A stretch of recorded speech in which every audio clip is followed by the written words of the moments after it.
In an exclusive interview with NewsX, Prime Minister Narendra Modi has spoken to NewsX's editor-in-chief Rishabh Gulati about Congress's wealth distribution plan amongst many other important issues.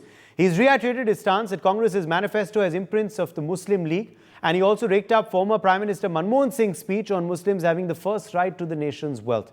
Taking a dig at the grand old party, Prime Minister Modi said that Congress plans to give religion-based reservations to Muslims and also questioned who would benefit if the Congress actually imposes inheritance tax. Now, PM Modi further stated that no developed country has indulged in such madness. Before we begin our discussion, let's in fact listen in to what the Prime Minister said on this issue to NewsX in this exclusive interview.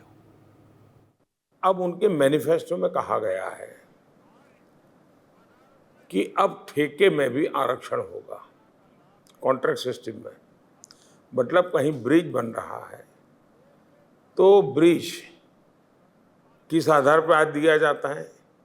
जो company लेना चाहती है उसमें resourceful है कि नहीं, experience है कि नहीं, कैपेबिलिटी है कि नहीं है, वे इस काम को समय पर करने की उनकी क्षमता है कि नहीं है।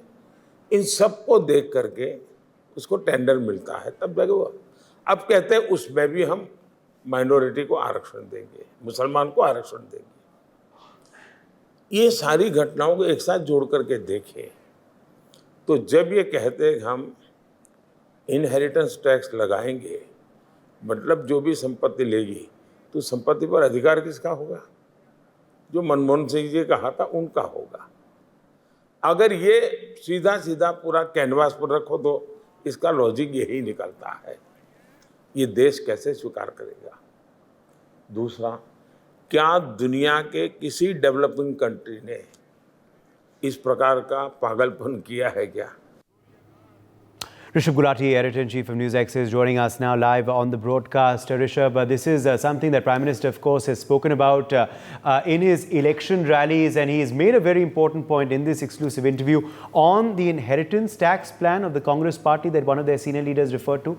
He's also, questioned the focus areas of their manifesto. You know, the thing is, you are now going to, in this interview, get an understanding of what is the principal premise that the Bharatiya Janata Party is making. I discussed this with the Foreign Minister, I discussed this with the Finance Minister, now we discussed it with the Prime Minister. So PM Modi is saying that you cannot look at all these events, eventualities, speeches, now disowned speeches of Sam Petroda, manifesto in isolation. You have to look at the underlying theme, put it on a canvas and see what is the ideology with which the conversation is taking place. And this, he says, that the theme is, we want to come and take away sampati, wealth, and we want to redistribute that wealth. And who is the wealth going to be redistributed to? The assumption and the illusion that is being made is that the first priority goes to Muslims, as said by Manmohan Singh. So you can see a weave that has been drawn through all of this, that okay, first you come and say, first priority is Muslims, then you come and say, we are going to do an X-ray, then you come and allude, at least a mentor which you've now disowned, comes and alludes that we will even do inheritance tax. When you do all of these things, where does the money go? The money goes to government.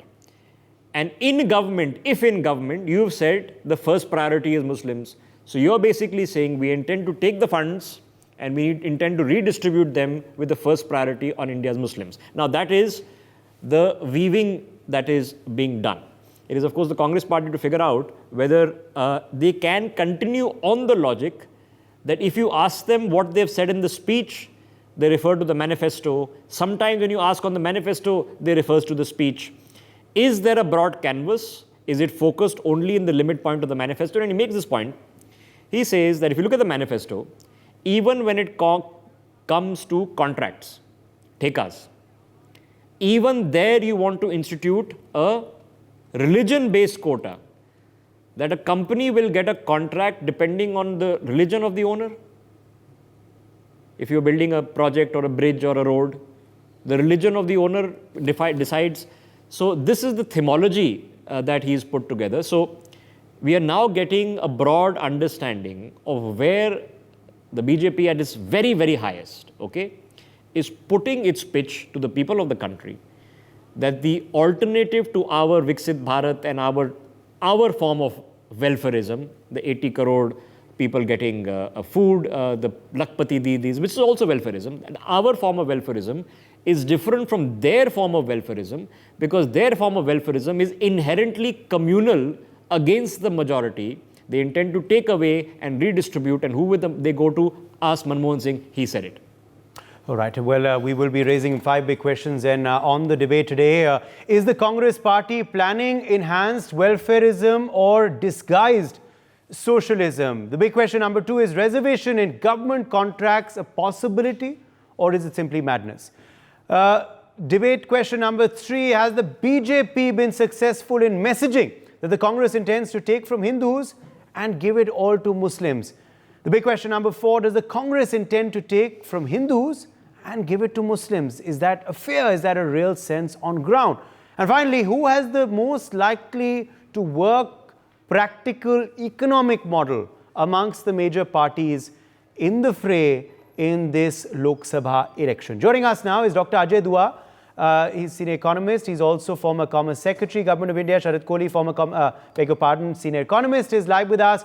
Manasvi Thapar, political analyst, is joining us live. Madhav Nalapat, editorial director of the Sunday Guardian, is also with us on the broadcast. Let me bring you in here first. Madhav Nalapat, the big tax plan, criticism of the Prime Minister, of the opposition, saying, what is this logic? Which developed country has brought about such a plan of an inheritance tax, which leaders of the Congress are referring to? And he claims that it's actually to redistribute the wealth to the minorities and not to the poor of the country, as they have indicated through their earlier speeches and their manifesto too.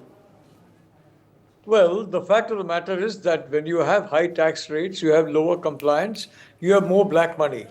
You had exceptionally high tax rates in the 1970s. It went up to 97.72%. On the rupee at one time, the income tax marginal rate. And all that happened was an immense generation of black money.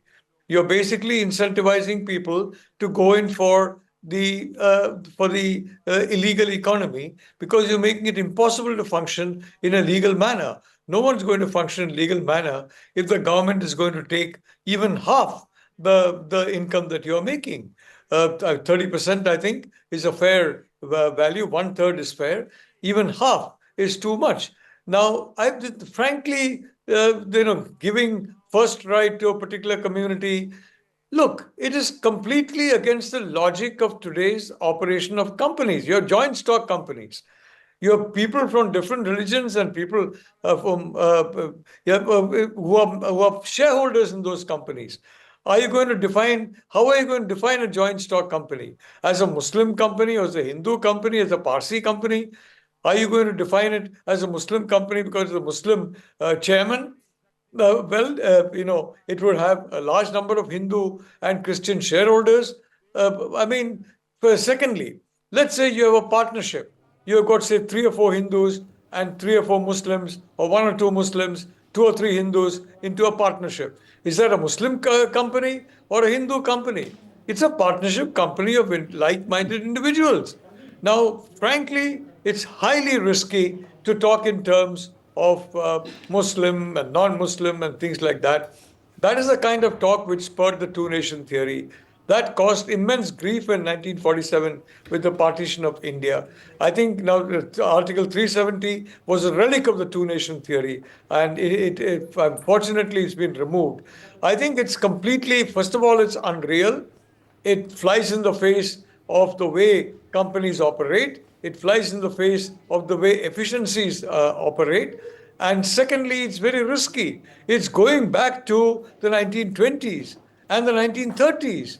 And the period before India was partitioned. That kind of a mindset should be done away with once and for all. And I'm surprised that some political parties are bringing back the discourse of the two-nation theory in their conversations and talking about Muslim companies and Hindu companies, or you may have Parsi companies.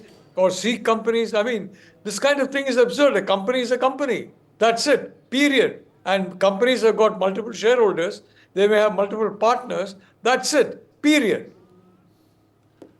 Yes. Let me, take that across to Ajay Dua as well. Ajay Dua, clearly, of course, there is a trend, the Prime Minister says, in the Congress's language, in the Congress's statements, in the Congress's manifesto as well. He says they may disown, Sam Pitroda's statement. They may clarify on what Dr. Manmohan Singh and Rahul Gandhi have said in the past, but the trend and the focus is clear. Why this redistribution of wealth just for minorities? Why the appeasement quotas for Muslims? He believes that this is very unfortunate. Thank you very much for having me on the show. I would think that what is said or promised during the election campaigns doesn't necessarily transform into policy action if it translates into a change of government, whether at a state level or at any other level. It is so I don't really give much credence to what the Congress is saying. After all, they are the ones, if you recall, brought in the 1991-92, the economic liberalization, necessity of the times, but thereafter we have gradually eased up the taxation. Madhav just referred to it elaborately, how we brought down the taxes from 97% to now a reasonable third, 30 plus surcharges, etc. And we are finding success in it. The tax collection now is at the highest ever which we've had, and in it is the direct taxes which are getting you more money than the indirect one, even though the GST is also very buoyant. And in the direct taxes, it's the personal taxes. That means people are inclined to pay the reasonable tax rates which you have imposed.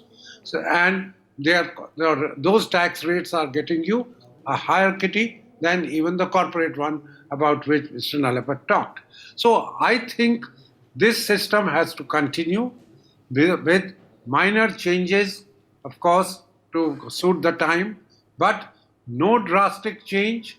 No question of saying that we'll change the structure on the way the corporate taxes are going to be levied according to the communities, etc., faiths, communities, etc. No question that we will impose an inheritance tax and those resources will go to a particular community. The way the Dr. Manmohan Singh's press statement has been interpreted, and probably the way he said it, it was certainly liable to be interpreted the way it has been. I would dare say that also. But the question is, we have to move towards what we call not a socialist model, increasingly a welfare model to look after people. 25 crores have come out of the poverty, but as the Prime Minister himself mentions, saying that they have just come out of the hospital, they have to be nursed. So that's why the food grain scheme, that's why the other support schemes have to continue. Yes. All those are going to cost money. So you have to find ways and means to collect money of the very rich, the very wealthy, not inheritance, whether what has been given up, any variation of which is possible, that is the super wealthy being asked to pay a little bit of a wealth tax, not inheritance, which will increase the government's kitty and enable the government to take up more and more welfare models or welfare schemes of the kind. See, I'm not saying that the capitalism model should be given up and replaced by a socialist. I'll come back to you. Let's get in the others. Sharat Kohli, come in here. Do you believe that it is a fair charge to say that the Congress is planning this enhanced welfareism, or is this disguised socialism? And also, has the BJP's messaging been effective, in claiming that the Congress is intending, through this plan of this inheritance tax or wealth tax or whatever you may call it, of taking from Hindus and giving it to Muslims? Has that messaging been successful, you believe? Thank you, Uday, and good evening to my fellow panelists and NewsX viewers. I think Congress has given a lot of fodder to BJP because, this kind of messaging, when you're trying to act as a super Robin Hood, snatch away from one community, give it to another community, whether based on religions or based on economic, status of the person. I think it's a ridiculously horrible idea. Somebody from the Congress in the overseas, curriculum quoted that, America does it, which was completely wrong. Only 6 states in America do. They are, that too only at the state level, not at the Fed level. So the idea was basically originated from something which was not true. So the thought was not corroborated with the country in which they were sitting, although America is supposed to be the biggest economy in the world. I think it's a completely outdated. It reminds us of Lenin era. Reminds us of 100 years, going 100 years backwards. I think it's completely non-implemented. This cannot be implemented at any level. Number one. Number two, the Indian strata of society, the Indian cultural value. Parents earn money all their life. Parents build wealth all their life to pass on to their children, not for distribution in the society. So call them selfish, so be it. But they earn for their children, and the children very happily they inherit and they pass on to the children. The system goes on. So I think this is destructive of the basic Indian fabric. And a very interesting point today, a very, very interesting point. When this was announced by Mr. Pitroda at that time, inheritance tax, when the whole thing came in India, it was there till 1984-85. Mr. Vishwanath Pratap Singh and Mr. Rajiv Gandhi were there. They both abolished it. It was from starting from 2 to 5%, went up to 87%. This was called duty in India at that point of time. Now, I spoke to a lot of people from the lowermost rung of the society that, Bhaiya, aapko, I asked them in Hindi and I would like to quote this. Bhaiya, aap gareeb hain? मैं कहा, हाँ जी हैं, हम गरीब हैं. Will you be able to, let me say it in Hindi, please allow me to do that. मैंने कहा, आपको अगर हम आपके जो नेक्स्ट कॉलोनी में लोग रहते हैं, वहाँ अमीर लोग रहते हैं, हम आपको उनकी संपत्ति छीन कर आप में बांट देते हैं, क्या आप एक्सेप्ट करेंगे? I spoke to about 100 people. I don't say this is a big enough sample or this speaks of a survey. I just spoke casually to 100 people. You know the answer they gave? हमको साहब खैरात में मांगी हुई दौलत नहीं चाहिए, हमको छीनी हुई दौलत नहीं चाहिए. उस वजह please, for God's sake, give us skill, give us opportunities, rather than snatching it away in Robin Hood. So first of all, the beneficiaries, Uday, apart from the few hundred or a few thousand, anybody whose basic instinct and ego inside, I don't say ego in a bad way, going to accept this first of all. And then it's a ridiculously horrible. You cannot, how can you start distributing it? Then the first thing I was joking on the channel, I need to return. Yes. But let the charity begin at home. Let him start doing 100. So I think it goes against the Indian fabric of the society. It goes against the concept of fiscal prudence, which is exercised in the countries at this point of time. It goes against political messaging. And BJP, actually, your second part of the question, I said BJP has rightly picked up, the Prime Minister has picked up. Okay. He rightly puts the Okay, we're having some network issues with you, Sharad. Let's bring in Manasvi Thapad as well. Manasvi Thapad, is it madness to suggest reservations in government contracts, or is that now a possibility as we're hearing in this political debate in the country today? And, is it, do you believe a distinct possibility, as the BJP suggests, that the Congress is intending to redistribute wealth, to take away from the Hindus, give it to Muslims? Or has the messaging to this effect, at least from the Congress, been disastrous? I think there are two parts to this conversation. One is, nothing of this is going to really happen. One, why? Because in the last 5 years, the only time Sam Pitroda was brought in was this time. Sam Pitroda is neither important in the Indian politics, nor it is important for the Congress. But he was a post holder until this controversy broke. He was a very important post holder, and he was the one coordinating Rahul Gandhi's foreign visits. So Uday, is that just convenient now to throw him into a dustbin? Uday, if you'll allow me, if you have further questions, you ask me at one go, then I can answer all together, because I would want some uninterrupted time. No, but you have clearly said that he was irrelevant for the Congress party. I've told you he had a post. He was sitting on a post till this controversy broke. Uday, I'll say something else, then you'll say have a counter again. Okay, so go ahead. Better you have go ahead. the counters. Go ahead. I would want to have a respectable Go conversation wherein I would be given some time to speak. So if there is some interjection going to come from the anchor side, it's very difficult for. But if you say something incorrect, I have to correct you. I have not But go ahead. But go ahead now. Go ahead. You have your time. give me my time and give me my space to make my point.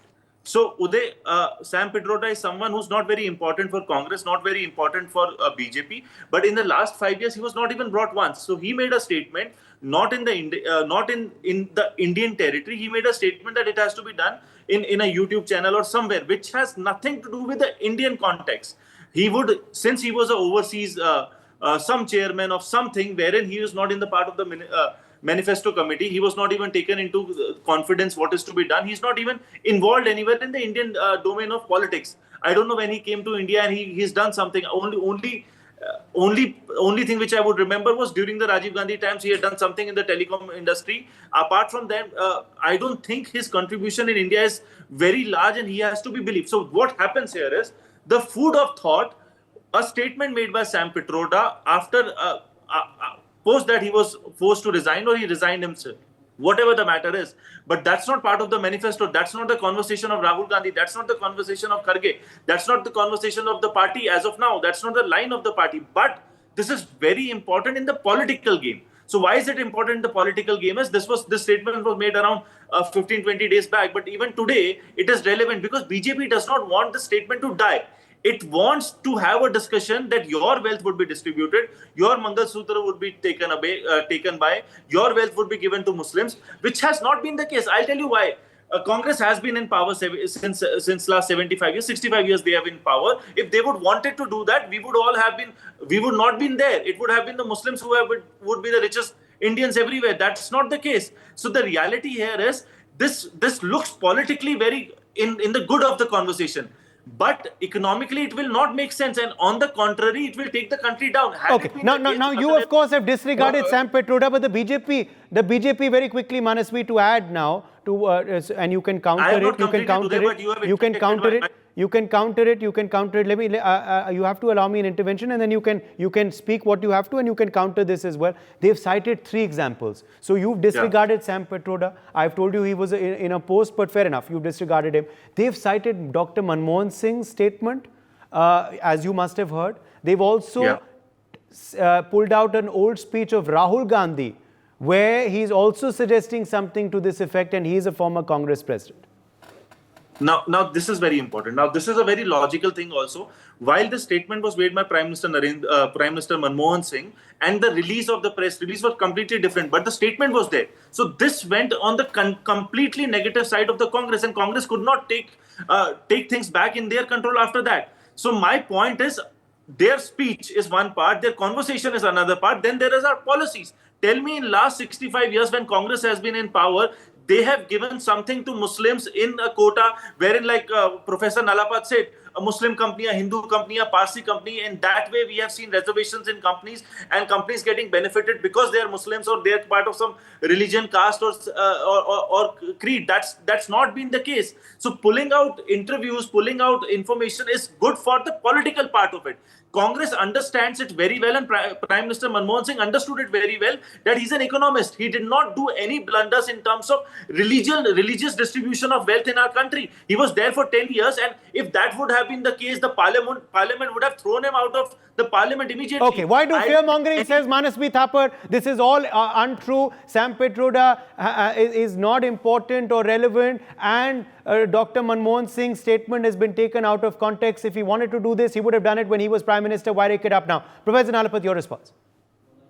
No, I just want to say that Manasvi apparently has an inside track to the Congress party, and he is very clear they're not going to do this. They have said this on multiple occasions. They have said various things in the manifesto, basically on the same lines. But Manasvi is very clear they're not going to do it. They're simply saying it. They're not going to do it. So let's take Manasvi at his word that he knows that this is not going to happen. But I simply want to make a very clear point. And that very clear point is that, look, the world has come a long way from the 1960s, the 1970s.